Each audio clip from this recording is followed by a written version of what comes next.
Hey guys, what's up? I'm Rohit Khurana, host on Intellect Digest, and in this video, I'm gonna tell you everything that you need to know about the Coolpad Dazen 1 before you make a purchase decision. Let's get started. I'll start with the design of the phone, and in terms of design, this phone is fairly nice when it comes to design. It's compact and handy. It's easy to use with one hand. It has a 5-inch screen at front, and the overall size of the phone is not too large or bulky to handle. The power wake up key has been provided on the right hand side, and the volume rocker has been provided on the left hand side. It's convenient to reach with your thumb. The display on the front is a 5-inch 720p high definition display, and just below the display there are 3 touch capacitive buttons, and they are backlit buttons.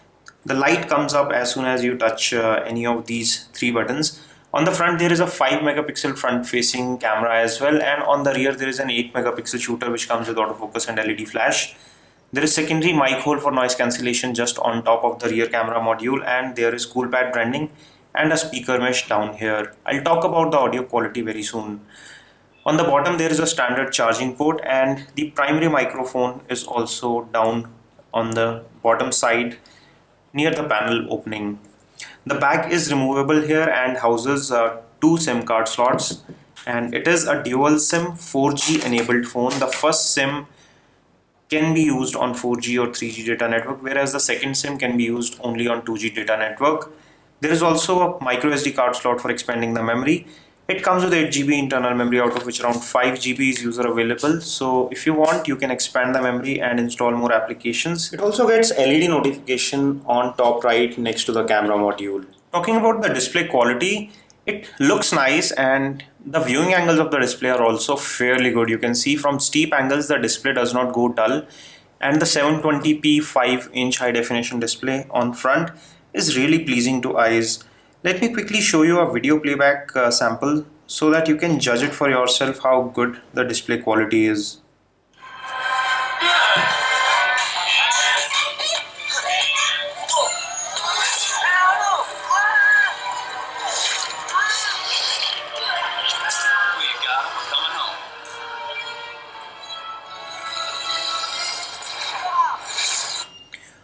The audio as well as video is fairly good, and the loudness of the speaker phone on this phone is also fairly good. Let me play an audio track and show you how loud the speaker phones are.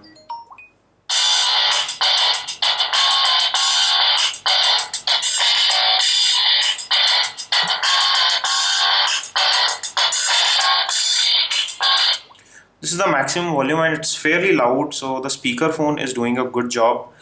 Let me play the same by placing it on a flat surface.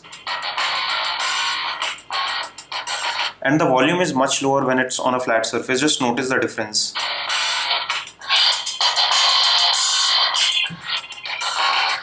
So the sound does get muffled when I place it on a flat surface, and the reason being the speaker is on the bottom at the rear and it's flush with the surface, so when you place it, it gets muffled. It's recommended that you don't place it on a flat surface if you want to listen to music on the speaker phone.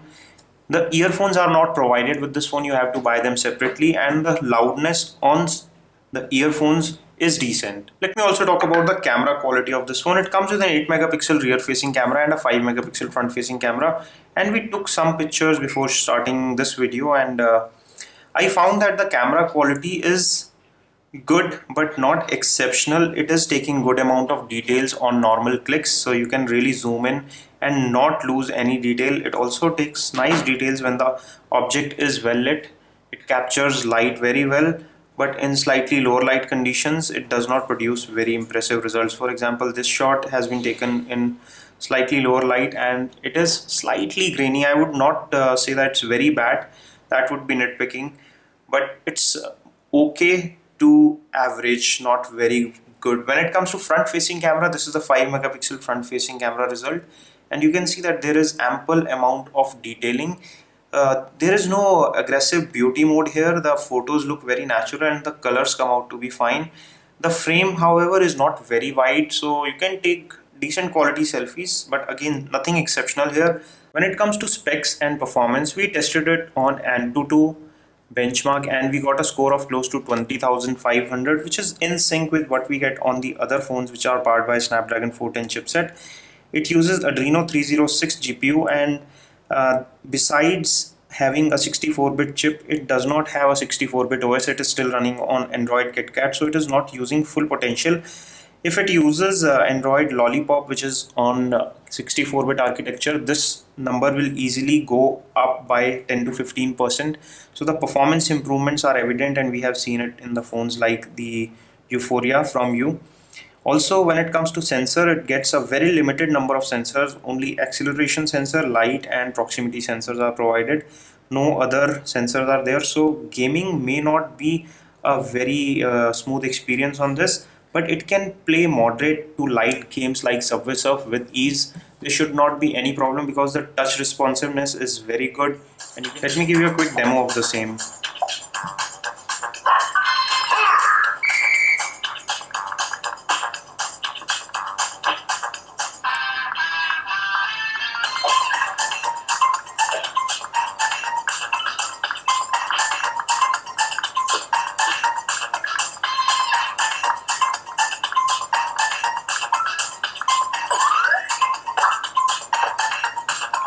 So as you just saw, the colors come out nice and the gaming experience is smooth. This phone gets 2 GB of RAM and 8 GB of internal memory, and the memory can be expanded by adding a micro SD card.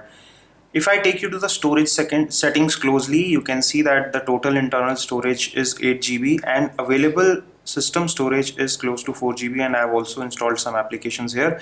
And you can hit here, which is choose location button, and you can choose where to install applications and where to store your data. And if you hit on app install location, you can select whether you want to store applications on SD card or the phone storage. So you get an option to directly install applications onto the SD card and not fill up the internal storage too much. So you have expandable memory support with capability to install applications directly onto the SD card. This phone does not support a USB OTG cable or USB OTG pen drive. I tested both and it does not seem to recognize. There is no notification in the notification panel, and there is no change in the storage setting as well when I connect a USB OTG pen drive. When it comes to pre-installed softwares, it comes with Google suite of applications, which is almost standard. There is Rock Wallpaper, which changes wallpapers, Cool Show, which is about themes and customization. There is a tools options, which comes with basic applications and nothing very flashy here. It comes with some extra set of apps, which includes WPS Office, Snapdeal, WhatsApp, WeChat, Facebook, SwiftKey, etc., which are pre-installed. And there is Cool Store, which is Coolpad's own marketplace.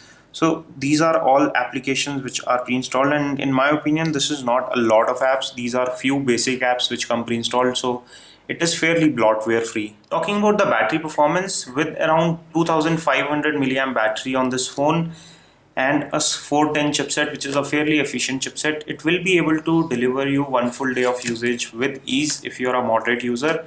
If you are a light user, you may get even better battery life. And last but not the least, price. This phone is selling at 7,000 rupees in India, which is a good price in my opinion. In absolute terms, it's a good value for money, and if I have to rate it out of 10, I will give it a 7.5, which is a good score. It is a thumbs up from us, and if you want to buy one for yourself, I'm leaving direct links in the description section below where you can pick up one for yourself.